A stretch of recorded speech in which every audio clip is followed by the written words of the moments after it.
Guys, good morning. Flix ko lang pala. Ayan, bago ako pumasok ng trabaho, after ko maghatid kay Ate Hyra sa school, nagdidilig ako ng mga halaman ko dito sa taas. Ayan.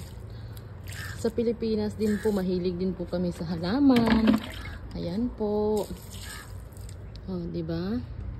Ayan. Magdidilig tayo ng halaman natin. Ayan pa po yung mga halaman ko. Ayan. Nadiligan ko na ito sila kagabi, pero dahil sa medyo mainit-init yung panahon, yan, dinidiligan ko na sila. Yan.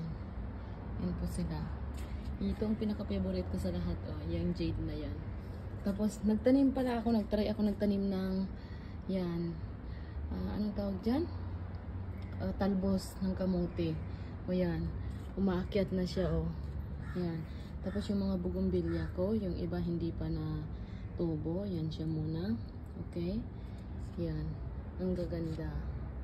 Ang tataba, ang lulusog. Sige, bye muna tayo dyan.